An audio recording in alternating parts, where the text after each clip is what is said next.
ஓய். So soups, இன்றைக்கி நம்ம தி பாய்ஸ் சீசன் 4 ரிவ்யூ தான் பார்க்க போகிறோம். ஐயோ, சூப்ஸ்ன்னு சொன்னால் நம்ம புச்சருக்கு வர பிடிக்காது. சரி விடுங்க, என்ன பண்ணுறது.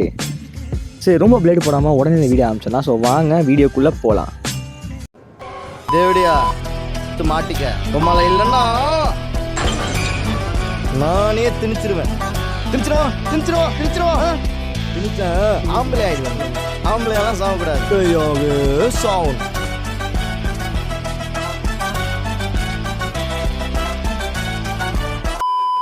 ஒரு தரமான ஒரு செய்கைங்க இந்த சீசன் 4. நல்ல ஒரு ப்ராப்பரான எண்டிங்க.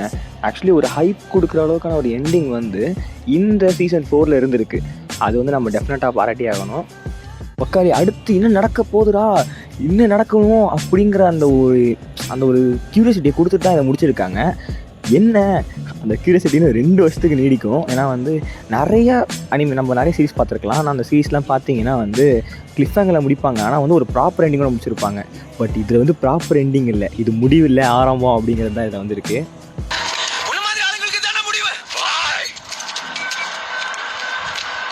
இது முடிவில்லடா, ஆரம்பம். கடைசியில் ஒரு செய்கை வேற பண்ணிட்டானுங்க. மனசே கேட்கல சூப்ஸ். ஐயோ சாரி, சூப்னு சொல்லிட்டேனா, சாரி புச்சரண்ணா, தப்பாக மன்னிச்சுங்க. என்ன இவர் வேற புச்சரு, இவருக்கு என்ன ஆச்சுன்னே தெரிலங்க. கடைசியில் மிரட்டிட்டாரு. இப்போ வந்து நீங்கள் இந்த சீசன் 4 எண்டிங்கை பார்த்தீங்கன்னா யாருக்கு சப்போர்ட் பண்ணலாம் அப்படின்னு டவுட் ஆவீங்க. ஏன்னா அந்தளவுக்கு இந்த புச்சர் இருக்காரே, அவர் ஒரு பெரிய வேலையை பார்த்து விட்டார். ஸோ வந்து ஹியூமன் ஃபேன்ஸ் யாராக இருந்தீங்கன்னா கீழே வந்து உங்களோட கண்ணீரை செலுத்திட்டு போங்க கமெண்ட்டில். என்னடா இது எனக்கு தெரியலடா மச்சான், தமிழ் யாரா சொல்லுங்கடா. என்ன தான் வந்து இவ்வளோ நான் பாசிட்டிவாக சொன்னாலும் இதுலேயும் நிறைய குறைகள் இருக்குது. ஒரு வார்த்தையில் சொல்லணுன்னா, இந்த சீசன் 4 உள்ள 8th எபிசோடை தவிர்த்து நிறைய எபிசோட்ஸ் ஃபில்லர்ஸ் தாங்க. சும்மா ஒரு சீசனை நகர்த்துறோம் அப்படிங்கிற மாதிரி எடுத்திருக்காங்க. பட் ஆனால் என்ன தான் ஃபில்லராக இருந்தாலுமே எல்லாமே வந்து என்ஜாயபுளாக ப்ளஸ் வந்து நல்லா என்கேஜிங்காகவே இருந்தது. அது மேட்ரு கிடையாது, பட் அது ஒரு ஃபில்லர் தானே. ஸோ வந்து கதைக்கு தேவையில்லாமல் சில விஷயங்கள்லாம் போயிட்டுருக்கோம். ஹியூயோட அப்பா கதை அதுவே ஒரு எபிசோட் எழுப்பானுங்க. அது வந்து பெரிய அளவுக்கு ஒன்றும் தேவையே அது கதைக்கு சம்மந்தமே கிடையாது. அந்த மாதிரிலாம் விஷயம்லாம் பண்ணியிருந்தாங்கல்ல. ஸோ அதெல்லாம் தவிர்த்துருக்கலாம். இன்னும் கொஞ்சம் கிறிஸ்பியை கட் பண்ணிட்டு ஹோம்லேண்டருக்கான சீன்ஸை கொஞ்சம் எக்ஸ்ட்ரா பண்ணியிருக்கலாம். புச்சருக்கு வந்து எப்படின்னா, புச்சர் வந்து ஃபஸ்ட்லேருந்து எண்டு வரைக்கும் வந்து ஒரு மாதிரி அதான் அவருக்கு வந்து அஃபெக்ட் ஆகிருப்பார் கேன்சரால். ஸோ அதே மாதிரி காமிச்சிருப்பாங்க, ரொம்ப வீக்காக காமிச்சிருப்பாங்க. கடைசியாக தான் வந்து அவரை போட்டு பயங்கரமாக காமிச்சிருப்பாங்க. ஸோ வந்து அந்த மாதிரி வீக்காக காமிக்கிறதுக்கு பதிலாக இன்னும் கொஞ்சம் எக்ஸ்டெண்ட் பண்ணி அவரோட நிறையா கூஸ்பம்ப் சீன்ஸ் காமிச்சிருக்கலாம். அதை கொஞ்சம் மிஸ் பண்ணிட்டாங்க. என்ன தான் ஹோம்லேண்டருக்கு வந்து பயங்கரமான சீன்ஸ் வச்சுருந்தாலும், ரத்தம் தெறிக்க சீன்ஸ் வச்சுருந்தாலும், கடைசியில் பையனை பூனைக்குட்டியுமே அடக்கிட்டாங்க. அது வந்து என்ன பண்ணுறதுனே தெரியல. அது கொஞ்சம் நல்லா தான், அந்த சீன் நல்லா இருந்தது. ப்ளஸ் வந்து நல்லாவும் இருந்தது. இந்த ஜனங்களை பயமுறுத்தணும்னா அப்பப்ப மர்டர் பண்ணணும், இல்ல பால் குடிக்கணும். குடிடா, நல்லா குடி. இந்த சீரீஸில் நம்ம வந்து அடிக்கணும், பார்த்தாலே அடிக்கணும்னு தோன்ற அளவுக்கு 2 கேரக்டர்ஸ் இருக்காங்க. ஒரு வந்து சிஸ்டர் ஸ்டேஜ்னு ஒரு கேரக்டர் இருக்கா, அவளை பார்த்தா ஏன்னு தெரியல, அவளை பார்த்தா மாதிரி காண்டாக இருக்குது. இன்னொன்று வந்து அந்த ஃபயர் கிராக்கர்னு ஒருத்த வருவா. அவளை ஆக்சுவலி ஃபஸ்ட்டு பார்க்கும்போது எனக்கு செம்ம கடுப்பாச்சு.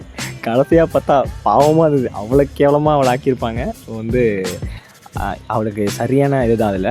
ஸோ வந்து சிஸ்டர் ஸ்டேஜ் இன்னும் அவள் கதை முடியல, அவளோட கண்டினியூஷன் இருக்குது இதில். ஏ-ட்ரெயினுக்கான சூப்பரான ஒரு இது கொடுத்துருப்பாங்க, ஒரு ரிடம்ஷன் ஆர்க்கை. ஏன்னா வந்து ஏ-ட்ரெயின் வந்து ஃபஸ்ட்டு ஸ்டார்டிங்கில் அவர் தான் அந்த கதையை ஆரம்பிப்பார். இப்போ வந்து அவர் வந்து வேறு ஒரு ரகமாக மாறி இருக்கார் அப்படிங்கிறதெல்லாம் நீங்கள் பார்த்துருப்பீங்க. ஸோ சீரிஸ் பார்த்தவங்க தெரிஞ்சிருக்கும். அண்ட் ஃபைட் கிளப் படத்தில் வர மாதிரி கெஸ்லர் அப்படின்னு ஒரு ஹாலுசினேஷன் கேரக்டர் ரெடி பண்ணியிருப்பாங்க. அதுவும் ஒரு அல்டிமேட்டான கேரக்டர். ஆக்சுவலி இந்த கேரக்டர் பேசுறதுலாம் வேறு லெவலில் இருக்குது. உண்மையாகவே வந்து ஆசமாக பண்ணியிருந்தாங்க அந்த சீன்லாம். ஸோ வந்து நல்ல ஒரு ட்ரை தான் அதுவும். மொத்தத்தில் இது ஒரு தரமான சீரீஸ். இந்த சீசன் ஒரு பெஸ்ட்டு சீசன் சொல்ல மாட்டேன், ஏன்னா வந்து இது பெஸ்ட்டு கிடையாது. இதை விட பெஸ்ட்டான சீசன்லாம் சீசன் 3 சீசன் 2 இருந்திருக்கு. கம்பேரிட்டிவ்லி அதோட கம்பேர் பண்ணும்போது இது கொஞ்சம் கம்மி தான். ஏன்னா வந்து இதில் நிறைய ஃபில்லர்ஸ் இருக்குங்க. ஃபில்லர்ஸை தவிர்த்துட்டு கொஞ்சம் இன்னும் கதைக்கு இம்பார்ட்டன்ஸ் கொடுத்து போயிருக்கலாம். ஸோ வந்து சீசன் 5 தான் இதோட எண்டிங்னு சொல்லிட்டாங்க. ஸோ வந்து சீசன் 5 2026 தான் வரணும்னு சொல்லிட்டாங்க. ஸோ அதுக்காக வெயிட் பண்ணுவோம். வெயிட் பண்ணி காத்திருந்து ஹோம்லேண்டரின் அவரோட அந்த ரேஜை பார்ப்போம். ஏன்னா இப்போ கையில் பவர் வந்துருச்சு, பவர் தான் எல்லாமே. ஸோ வந்து யாரெல்லாம் வெயிட் பண்ணுறீங்க பாய்ஸ் சீசன் 5க்கு அப்படிங்கிறத கீழே கமெண்ட்டில் சொல்லுங்கள். ப்ளஸ் வந்து நம்ம சேனல் சப்ஸ்கிரைப் பண்ணுங்கள். நம்ம சேனலுக்கு நல்லா ரீச் கிடச்சிட்டு இருக்குது. ஸோ அப்படியே இன்னும் சப்ஸ்கிரைப் பண்ணி 1000 சப்ஸ்கிரைபர்ஸ் கொண்டு வந்துட்டிங்கன்னா இன்னும் நல்லாயிருக்கும். ஓகே கைஸ், உங்களை இன்னொரு தரமான சந்திக்கிறதுக்கு நான் Spidey commentary. Good bye. I'm waiting.